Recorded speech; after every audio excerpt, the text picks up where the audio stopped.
राधे राधे। सभी भक्तों को सादर प्रणाम। आप सभी भक्तों का दिन मंगलमय हो। सभी भक्तों को सोमवती व भाद्रपद अमावस्या की हार्दिक शुभकामनाएं। भक्तों, आज की इस वीडियो में पिठौरी अमावस्या के दिन आप सुनेंगे अमावस माता की कथा। एक गांव में सास और बहू अकेले रहती थी और उनका बेटा विदेश कमाने के लिए गया था। सास और बहू बहुत अच्छे से रहते थे। दोनों एक दूसरे की देखभाल करती थी। एक दिन बहू ने खाना नहीं खाया तो सास ने बहू से पूछा, बहू, आज तुमने खाना क्यों नहीं खाया? तब बहू ने कहा, सासू माँ, आज मेरा अमावस्या का व्रत है, इसलिए मैंने खाना नहीं खाया। तब सासू माँ ने कहा कि बहू, ये व्रत क्या होता है और ये व्रत करने से क्या फल मिलता है, मुझे भी समझाओ। तब बहू ने कहा कि सासू माँ, अमावस्या का व्रत करने से बहुत पुण्य मिलता है, घर में अन्न धन बना रहता है, सुख शांति रहती है तथा अटल सुहाग मिलता है और पुत्र प्राप्ति होती है। इस व्रत में प्रत्येक वर्ष अलग अलग खाना खाया जाता है और विष्णु भगवान के मंदिर में चढ़ावा चढ़ाया जाता है या फिर किसी ब्राह्मण को दान दिया जाता है। इस व्रत में पहले साल शक्कर, घी और चावल से बना खाना खाया जाता है। पहले साल व्रत पूर्ण होने के बाद 1.25 किलो चावल और 1 कटोरी घी तथा 1 कटोरी शक्कर का दान किसी ब्राह्मण को दिया जाता है। दूसरे साल जौ, घी और शक्कर से बना खाना खाया जाता है। जब दूसरे साल व्रत पूर्ण हो जाए तो 1 किलो जौ, 1 कटोरी घी और 1 कटोरी शक्कर किसी मंदिर में चढ़ाएं या फिर किसी ब्राह्मण को दान देना होता है। तीसरे साल गुड़, तिल और घी से बने व्यंजन खाने चाहिए। जब तीसरे साल व्रत पूर्ण हो जाए तो आधा किलो तिल, गुड़ तथा 1 कटोरी घी किसी मंदिर में चढ़ाया जाता है या फिर किसी ब्राह्मण को दान दिया जाता है। इसे ही अमावस्या व्रत कहा जाता है। फिर बहू ने कहा कि इस व्रत का अगर संकल्प लेते हैं तो इसे पूरा करना जरूरी होता है। अगर पूरा नहीं कर सकते तो घर में झगड़ा होता है और अशांति आती है। तब सासू ने कहा, मेरी तो उम्र हो गई है, लेकिन तुम यह व्रत करो। और बहू इस व्रत का आरंभ करती है। लेकिन एक दिन बहू ने किसी के कहने पर गेहूं से बनी रोटी खा ली और अमावस्या माता इस बात से नाराज हो गई। जो सास और बहू बहुत ही प्यार से रहती थी, इन दोनों में झगड़े होने लगे। सभी गांव वाले भी हैरान हो गए कि यह सब क्या हो रहा है। सास अपनी बहू से कहने लगी, तुम जब से हमारे घर में बहू बनकर आई हो तब से हमारे घर की लक्ष्मी चली गई। तुम हमारे लिए शुभ नहीं हो। तब बहू ने कहा कि आपके घर की लक्ष्मी चली गई है तो कहाँ मिलेगी, मुझे बताओ, मैं लक्ष्मी को लेकर आऊंगी। तब सासू ने कहा कि लक्ष्मी तुमको समुद्र के बीच में भगवान विष्णु के पैर दबाते हुए मिलेंगी। तब बहू यह कहकर चली जाती है कि अब जब तक मैं लक्ष्मी को लेकर नहीं आऊंगी तब तक इस घर में पैर नहीं रखूंगी। इतना कहकर बहू लक्ष्मी की खोज में निकल जाती है। जब बहू लक्ष्मी को खोजने के लिए निकलती है तब उसे बीच रास्ते में एक गाय माता मिलती हैं।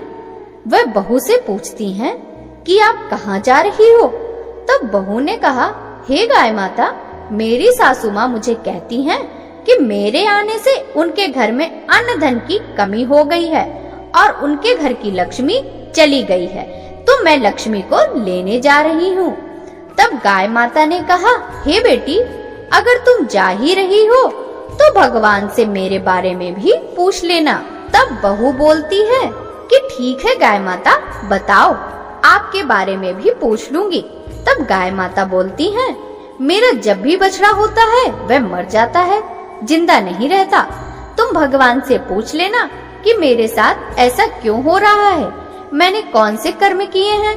तब बहू बोली, गाय माता, मैं आपके बारे में जरूर पूछ लूंगी। यह कहकर बहू आगे बढ़ती है।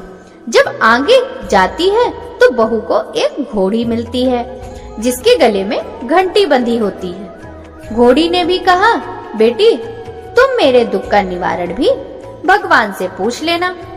तब बहू ने कहा, जरूर पूछ लूंगी। यह कहकर बहू आगे बढ़ती है।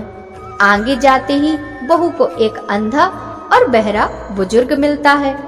वह भी बहू से अपनी समस्या भगवान से पूछने के लिए कहता है। तब बहू उसकी समस्या भगवान से पूछने को कहकर आगे बढ़ती है।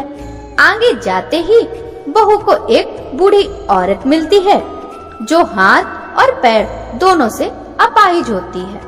वह भी बहू से अपनी समस्या भगवान से पूछने के लिए कहती है। तब बहू उसकी समस्या को भी पूछने के लिए तैयार हो जाती है और आगे बढ़ती है। आगे जाते ही बहू थक जाती है और एक आम के पेड़ के नीचे बैठ जाती है। तब आम का पेड़ खुश होकर बहू से पूछता है कि बेटी, तुम कहाँ से आ रही हो और कहाँ जा रही हो? तो बहू तब बताती है वह लक्ष्मी को लेने जा रही है। तब पेड़ भी अपनी समस्या भगवान से पूछने के लिए कहता है कि मेरे पेड़ पर लगे आम खट्टे ही होते हैं, इस बारे में भगवान से पूछ लेना। बहू उसकी समस्या लेकर आगे बढ़ती है। आगे जाते ही बहू को एक तलाई मिलती है। वह भी बहू को बताती है कि तुम भगवान से पूछना कि मेरे तलाई का पानी इतना मैला क्यों है, कोई भी इसे नहीं पीता। तब बहू कहती है, जरूर पूछ लूंगी, और आगे बढ़ती है। बहुत दिन जंगल में चलते चलते बहुत थक जाती है। उसे भूख लगी होती है लेकिन खाने को नहीं मिलता। खाना न मिलने से वह और भी थक जाती है और जंगल में बेहोश हो जाती है। उसी समय भगवान विष्णु और माता लक्ष्मी वहां विचरण करते हुए आते हैं। तब माता लक्ष्मी विष्णु जी से कहती है कि हे नाथ, यह आपकी बहुत बड़ी भक्त है, आप इसके दुखों का निवारण करो। तब भगवान विष्णु कहते हैं कि इस संसार में बहुत जीव दुखी हैं, सभी अपने अपने कर्मों का फल भोग रहे हैं, किस किस के दुख का निवारण मैं करूं? तब माता लक्ष्मी ने विष्णु से विनती की और कहा, वह भूखी प्यासी है और इसे अगर ऐसे ही छोड़ दिया जाए तो जंगली जानवर उसे अपना शिकार बना देंगे।